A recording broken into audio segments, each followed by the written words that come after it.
Shalom saudara yang terkasih, kita berjumpa kembali dimanapun kita berada. Ketika kita membuka hati kita untuk kebenaran firman-Nya, maka Dia Tuhan yang sanggup berbicara untuk menyampaikan banyak hal bagi setiap kita yang mau sungguh-sungguh rindu akan kebenaran firman Tuhan.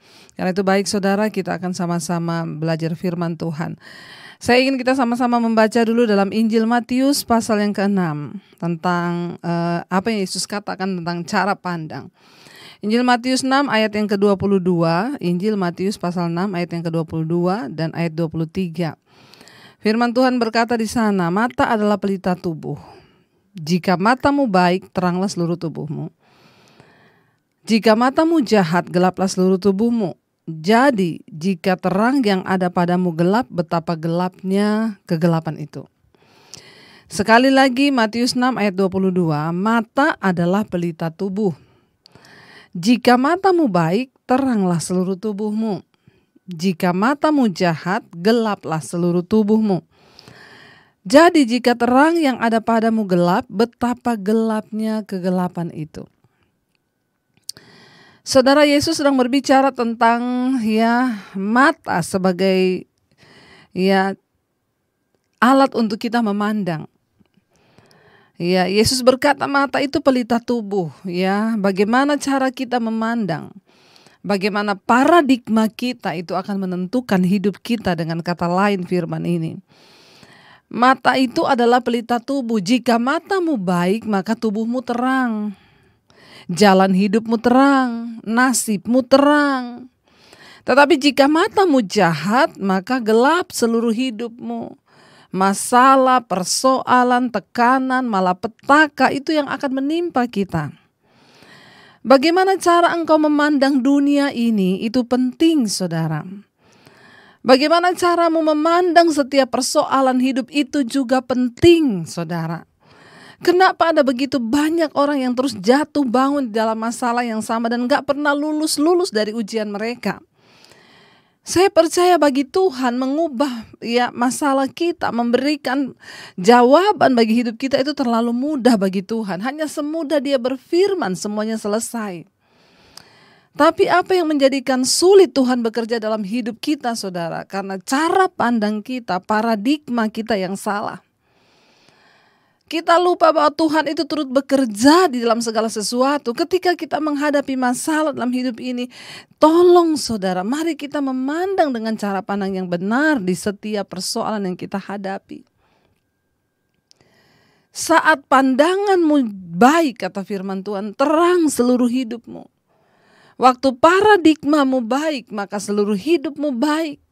Jalan hidupmu juga baik, nasibmu juga baik. Tapi saat paradigmamu salah, maka seluruh hidupmu gelap. Masalah demi masalah yang bertubi-tubi akan datang di dalam hidup kita ketika cara pandang kita salah. Mari kita mengerti saudara, apa yang sedang Tuhan kerjakan hari ini. Yesus berkata, cara pandangmu itu yang akan menentukan hidupmu. Kalau kita hanya memandang dunia ini tentang uang, maka kita akan menghalalkan segala cara untuk memperolehnya. Bahkan begitu banyak orang jadi jahat karena uang. Kalau kita memandang kesuksesan adalah dengan cara-cara materi, maka kita akan mengejarnya tanpa henti. Tapi ketika kita memiliki cara pandang Tuhan atau paradigma yang sesuai dengan firman Tuhan, kita akan melihat saudara bahwa ada begitu banyak berkat Tuhan. Ada begitu banyak cara Tuhan bagi hidup kita. Bahwa berkat di dunia ini bukan hanya bicara tentang uang. Kita akan tahu bahwa kebahagiaan tidak bisa dinilai dari harta atau apapun yang sifatnya sementara. Mata adalah pelita tubuh, cara pandangmu itu adalah pelita tubuhmu. Paradigmamu itu adalah pelita tubuhmu. Kalau paradigmamu baik, maka teranglah seluruh hidupmu. Tapi kalau paradigmamu, cara pandangmu jahat, maka gelap seluruh tubuhmu. Tuhan bahkan sanggup menjadikan persoalan menjadi berkat waktu cara pandang kita itu benar. Sebaliknya berkat pun bisa membawa kutuk dalam hidup kita kalau cara pandang kita salah. Mari kita mulai memiliki cara pandang yang benar dalam hidup ini saudara. Supaya apa? Supaya kita melihat penyertaan Tuhan, supaya kita melihat janji-janji Tuhan, supaya kita melihat berkat-berkat Tuhan yang disediakan. Ada begitu banyak hal yang Tuhan sudah sediakan bagi hidup kita. Dan itu hanya bisa kita dapatkan ketika kita memiliki paradigma dan cara pandang yang benar di dalam Kristus. Mata adalah pelita tubuh, cara pandangmu itu adalah pelita tubuhmu. Waktu paradigmamu, cara pandangmu itu baik, maka terang seluruh hidupmu, saudara. Ketika seseorang memiliki cara pandang yang benar, misalnya di dalam hal menentukan kehidupan, menentukan jodoh, waktu cara pandangmu benar, ya engkau akan melihat kebahagiaan. Tetapi waktu cara pandangmu salah, bubar semuanya. Ketika terjadi perdebatan di dalam rumah tangga, kita selalu memandang dengan cara yang salah. Perdebatan ini berarti kita nggak cocok. Kita lupa bahwa perdebatan itu justru membawa kita bisa menemukan apa kelemahan kita masing-masing. Dan ketika kita mencoba memperbaikinya, kita akan menjadi semakin kuat. Tapi banyak orang kalah karena mereka memandang itu sebagai sesuatu yang ya sudahlah, nggak ada jalan keluar. Ya, kenapa? Karena cara pandang kita yang salah. Saya sudah tidak cocok ternyata dengan dia. Kita tidak melihat bahwa Tuhan turut bekerja dalam segala hal untuk kebaikan kita, saudara. Saya ingin kita melihat sebuah contoh di dalam firman Tuhan tentang kisah seorang paman dan keponakannya, saudara. Ya, dalam Kejadian pasal yang ke-13 bagaimana Abram dan Lot itu akhirnya berpisah, saudara. Di dalam Kejadian 13 firman Tuhan berkata, ayat yang pertama, maka pergilah Abram dari Mesir ke tanah Negeb dengan istrinya dan segala kepunyaannya, dan Lot pun bersama-sama dengan dia. Ayat 2, adapun Abram sangat kaya, banyak ternak, perak dan emasnya. Ayat 3, ia berjalan dari tempat persinggahan ke tempat persinggahan, dari tanah Negeb sampai dekat Betel, di mana kemahnya mula-mula berdiri antara Betel dan Ai. Ayat 4, ke tempat mezbah yang dibuatnya dahulu di sana, disitulah Abram memanggil nama Tuhan. Ayat yang kelima, juga Lot yang ikut bersama-sama dengan Abram mempunyai domba dan lembu dan kemah. Ayat 6, tetapi negeri itu tidak cukup luas bagi mereka untuk diam bersama-sama, sebab harta milik mereka amat banyak sehingga mereka tidak dapat diam bersama-sama lagi. Ayat yang ketujuh, karena itu terjadilah perkelahian antara gembala Abram dan gembala Lot. Waktu itu orang Kanaan dan orang Feris diam di negeri itu. Ayat 8, maka berkatalah Abram kepada Lot, janganlah kiranya ada perkelahian di antara aku dan engkau, dan antara para gembalaku dan para gembalamu, sebab kita ini kerabat, kita ini saudara, kata Abraham. Ya, jadi saudara, ceritanya di sini adalah Lot dan Abraham berjalan bersama-sama, ya, dan mereka pindah dari satu tempat ke tempat yang lain, kata firman Tuhan. Tapi karena Abraham ini sangat kaya, hartanya banyak sebab dia disertai Tuhan. Ya, orang yang disertai Tuhan akan diberkati oleh Tuhan. Karena itu jangan iri melihat orang yang diberkati Tuhan, saudara. Tapi jangan puas menjadi hanya orang kaya, tapi kita mau menjadi orang yang diberkati seperti Bapak Abraham. Asalkan kita memakai berkat itu untuk kepentingan bagi kerajaan sorga. Alkitab berkata, adapun Abram sangat kaya, banyak ternaknya, perak dan emasnya. Ya, ia berjalan dari tempat persinggahan ke tempat persinggahan, dari tanah Negeb sampai dekat Betel, di mana kemahnya mula-mula berdiri antara Betel dan Ai. Ya, dikatakan di sana ke tempat mezbah yang dibuatnya dahulu di sana, disitulah Abraham memanggil nama Tuhan. Jadi Abraham ini sudah berjalan dari satu tempat ke tempat yang lain ketika dia hendak mencari tempat untuk dia menetap. Lalu Alkitab berkata akhirnya dia sampai ke salah satu tempat di dekat Betel. Ya, di mana kemahnya mula-mula berdiri di Betel. Kita tahu bersama Betel adalah tempat ya di mana Tuhan hadir ketika Abram pertama kali mendirikan mezbah. Kenapa Abram memandang tempat itu baik, saudara? Perhatikan paradigma, cara pandang Abram. Dia tidak melihat tempat yang ya karena itu mungkin ya tanahnya subur atau apapun, tetapi dia melihat kenapa dia memilih tempat itu.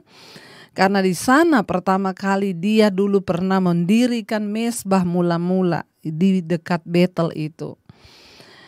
Di antara Betel dan Ai. Kenapa dia memilih tinggal di situ? Kenapa dia menentukan menetap di sana? Paradigmanya itu seperti apa? Satu-satunya alasan sebab dia pernah mencari Tuhan di situ. Dia pernah memanggil nama Tuhan di situ. Dan Tuhan hadir di situ, saudara. Itu yang membuat Abraham menetap di tempat itu. Ya, paradigmanya yang tepat ya, memilih satu tempat. Karena satu-satunya alasan adalah ada Tuhan di situ. Sehingga ya karena Abraham itu sangat kaya, peternaknya banyak, juga Lot bersama-sama dengan dia, lalu terjadilah persaingan antara peternaknya Abraham dengan peternaknya Lot. Dan Alkitab berkata mereka berkelahi walaupun mereka bersama-sama. Negeri itu sudah tidak cukup luas lagi bagi mereka untuk diam bersama-sama sebab harta milik mereka banyak. Ya, ayat yang ke-7, akhirnya terjadi perkelahian di antara gembala-gembala mereka. Maka Abraham berkata kepada Lot, janganlah kiranya ada perkelahian antara aku dan kamu, karena kita ini keluarga, kita ini saudara. Ya, sebagai saudara jangan ada perkelahian, saudara, karena Tuhan tidak berkenan. Abraham tahu akan hal itu. Kalau ada perkelahian maka berkat Tuhan akan terhalang. Kalau ada perkelahian maka itu akan menjadi penyebab, saudara, ya, dari kehancuran usahanya, dari kehancuran segala-galanya. Pertikaian, pertengkaran itu membawa kutuk dalam hidup manusia. Jangan suka-suka bertengkar, jangan suka-suka berantem. Apalagi suami istri, saudara bersaudara. Ya, Lot berkata kepada Abraham, ya, jangan ada pertengkaran. Abraham berkata kepada Lot, maaf, jangan ada pertengkaran karena kita ini saudara. Yang sadar duluan itu Abraham loh. Dia bilang kepada Lot begitu. Ayat yang ke-9, Abraham berkata, bukankah seluruh negeri ini terbuka untuk engkau? Baiklah, pisahkanlah dirimu daripadaku. Jika engkau ke kiri, maka aku ke kanan. Jika engkau ke kanan, maka aku akan ke kiri, kata Abraham. Lalu Lot melayangkan pandangnya dan dilihatnya bahwa seluruh lembah Yordan banyak airnya. Seperti taman Tuhan, seperti tanah Mesir sampai ke Zoar. Hal itu terjadi sebelum Tuhan memusnahkan Sodom dan Gomora. Sebab itu Lot memilih baginya seluruh lembah Yordan itu. Lalu ia berangkat ke sebelah timur dan mereka berpisah. Abram menetap di Kanaan, di tanah Kanaan, tetapi Lot menetap di lembah-lembah Yordan dan berkemah di dekat Sodom. Saudara, kita melihat di sini cara pandang dari Lot ini berbeda, saudara. Lot ini paradigmanya hanya melihat ya tanah yang subur, penuh dengan air, dan dia sudah membayangkan akan kemakmuran di depannya dia. Ya, tanpa berpikir panjang dia melihat sesuatu yang enak di depannya. Saudara, ingat, yang enak belum tentu baik, yang baik belum tentu benar, tetapi yang benar itu sudah pasti yang terbaik. Yang enak belum tentu baik, yang baik belum tentu benar, tetapi yang benar itu sudah pasti yang terbaik. Lot hanya melihat betapa banyak airnya, subur tanahnya, dan dia sudah memiliki sebuah paradigma pandangan bahwa ya itu yang terbaik, itu akan membawa dia kepada sesuatu yang lebih baik ke depan nanti. Tanpa dia peduli bahwa tanah yang dia pilih itu adalah di lembah dekat Sodom. Saya yakin dan percaya Lot pun sudah mendengar, ya, karena dia sudah lama menetap di sana. Alkitab berkata ayat 13, adapun orang Sodom itu sangat jahat dan berdosa terhadap Tuhan. Lot tahu akan keadaan itu, tetapi dia sengaja memilih di dekat tempat itu. Kenapa? Satu-satunya alasan hanyalah kemakmuran. Hati-hati, kemakmuran bukan jaminan segala-galanya, saudara. Abram melihat satu tempat, dia menetap di sana karena itu adalah tempat dekat dengan dia membangun mezbah. Adapun orang Sodom itu sangat jahat dan berdosa terhadap Tuhan. Setelah Lot berpisah daripada Abram, berfirmanlah Tuhan kepada Abram, pandanglah sekelilingmu dan lihatlah dari tempat engkau berdiri ke timur dan barat, utara dan selatan, sebab seluruh negeri yang kau lihat itu akan kuberikan kepadamu dan kepada keturunanmu untuk selama-lamanya.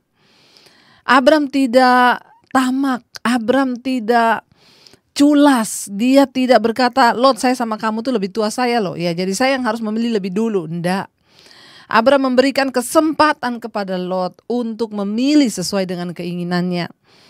Ya, Abram mengalah, saudara. Orang yang suka mengalah itu mesti diberkati, saudara. Makanya jangan suka adu otot, jangan suka, saudara, ya sesuatu yang ya sifatnya hanya eyel-eyelan bahkan sampai kepada berantem. Ya, Abram menyuruh Lot lebih dulu memilih, ya. Dia tidak tamak, dia tidak mencari keuntungan bagi dirinya sendiri. Kenapa, saudara? Karena paradigma Abram itu kepada janji Tuhan dia percaya. Abram percaya paradigmanya bukan soal tempatnya, bukan soal tanahnya, tetapi soal penyertaan Tuhan. Abram bapak orang beriman, karena dia sangat beriman. Dia terlalu percaya mau seburuk apapun tanah yang dia diami, asal ada Tuhan, maka Tuhan yang sanggup mengubah kutuk menjadi berkat. Saudara, ya, Lot memilih tempat yang enak. Abram ngalah ketika Lot memilih. Sebenarnya Abram bisa bilang, aku udah duluan lihat itu loh, kamu ini kan cuma ikut aku. Ya gak berhak dong kamu memilih tempat itu. Bisa. Orang yang suka mengalah, orang yang sabar, orang yang selalu menyerahkan haknya itu akan disertai Tuhan. Ya, ubah cara pandangmu hari ini. Kalau engkau menjadi orang yang suka eyel-eyelan dengan saudaramu, engkau orang yang suka berantem, engkau orang yang suka mau dianggap benar, terus bertobat, saudara, tanggalkan semuanya itu. Miliki paradigma yang benar.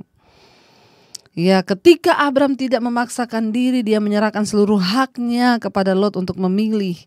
Tuhan memberkati dia. Tuhan bilang, aku akan memberikan seluruh negeri yang kau pandang ini bagi keturunanmu, anak-anakmu. Ya, dan Tuhan memberikan janji, dan aku akan menjadikan keturunanmu seperti debu tanah banyaknya. Sehingga jika seandainya ada yang dapat menghitung debu tanah, keturunan pun akan dapat dihitung juga. Bersiaplah, kata Tuhan, jalanilah negeri ini menurut panjang dan lebarnya, sebab kepadamu lah akan kuberikan negeri ini. Sesudah itu Abram memindahkan kemahnya dan menetap di dekat pohon-pohon tarbantin di Mamre, dekat Hebron. Lalu didirikannya mezbah di situ bagi Tuhan. Akhirnya Abram datang ke satu tempat, dan di sana yang pertama dia lakukan adalah mendirikan mezbah bagi Tuhan. Saudara, Abram memiliki paradigma yang berbeda dengan Lot. Kita tahu bersama pada akhirnya Lot terjadi kehancuran dalam kehidupannya karena dia memilih tempat. Paradigmanya yang salah, hanya melihat tanah yang subur dekat Sodom, ternyata membawa kehancuran bagi keluarganya. Kita tahu bersama Sodom dan Gomora dihukum oleh Tuhan. Lot kehilangan istrinya, saudara. Mari saudara, ketika kita memiliki cara pandang yang benar, mari kita memandang hidup ini dengan caranya Tuhan. Mari kita memandang setiap masalah kita dengan caranya Tuhan. Kita percaya bahwa Dia Tuhan yang turut bekerja dalam segala keadaan untuk mendatangkan kebaikan bagi kita. Kita mau katakan, Tuhan, kami mau memandang kepada Engkau. Karena kami percaya ketika kami menaruh pandangan kami kepada Tuhan, kami akan melihat janji-janji-Mu. Kita mau berkata, memandang wajah-Mu Tuhan. Biar kita senantiasa memandang Tuhan. Waktu kita memandang wajah-Nya, kita menemukan pikiran Tuhan, sehingga cara pandang paradigma kita akan diubah. Terima kasih atas segala kebaikan dan anugerah-Mu dalam hidup kami, Tuhan. Terima kasih Yesus buat segala kebaikan. Ajar kami memiliki cara pandang yang benar atas hidup kami, Tuhan. Atas masalah, atas persoalan, bahkan atas setiap pilihan-pilihan hidup yang harus kami ambil. Biar paradigma kami diubahkan sesuai dengan firman Tuhan. Kami belajar dari Abraham. Dia memandang Tuhan dengan cara yang benar. Dia memandang dengan cara pandang Tuhan. Bukan soal tanahnya, bukan soal air, bukan soal apapun, tetapi dia tahu ketika ada Tuhan menyertainya, semua keadaan bisa berubah, kutuk dapat menjadi berkat. Berbeda dengan Lot yang melihat tanah yang subur dan hijau, yang ada di benak pikirannya, di dalam cara pandangnya, dia akan menikmati segala yang enak di sana. Dia lupa bahwa Tuhanlah yang bisa menjadikan segala sesuatu itu menjadi indah. Ajar kami melihat persoalan kami Tuhan sebagai satu hal yang Tuhan izinkan untuk membuat kami menjadi semakin indah, sehingga tidak ada yang perlu kami ragukan. Waktu penyertaan Tuhan dalam hidup kami, Tuhan turut bekerja. Berkati anak-anak-Mu, berkati umat-Mu, berkati jemaat-Mu Tuhan, mereka yang mendengarkan firman-Mu saat ini. Biar kami memiliki cara pandang paradigma yang baru. Kami mau terus berjalan di dalam perkenanan Tuhan. Terima kasih buat anugerah-Mu Bapa. Terima kasih buat tuntunan-Mu bagi setiap kami. Ubah cara pandang kami agar kami boleh menikmati firman-Mu. Berkati umat-Mu yang sedang mengalami masalah, persoalan, Tuhan tolong jamah dan lawat, berikan kekuatan. Berkati bangsa dan negara kami Indonesia tetap aman tentram di dalam Engkau Tuhan, perlindungan-Mu sempurna. Berkati gereja-Mu Bapa, biar anak-anak-Mu, jemaat-Mu boleh tinggal senantiasa di dalam hadirat-Mu, di dalam rencana-Mu. Terima kasih Bapa. Mari buka hati dan tangan-Mu saudara untuk menerima berkat Tuhan. Diberkati langkah dalam hidup-Mu, diberkati rumah tangga-Mu, diberkati pekerjaan-Mu, diberkati keuangan-Mu, dan apapun yang Kau lakukan dibuat Tuhan berhasil dan hidup-Mu menjadi berkat. Terimalah kiranya berkat dari Allah Bapa, cinta kasih Tuhan Yesus Kristus, penyertaan Allah Roh Kudus menyertai hidup-Mu mulai hari ini bahkan sampai kali yang kedua Tuhan Yesus datang menjemput kita. Nama-Mu tercatat di dalam kitab kehidupan, dalam nama Tuhan Yesus. Mari yang percaya berkata, amin, amin, amin. Tuhan Yesus memberkati.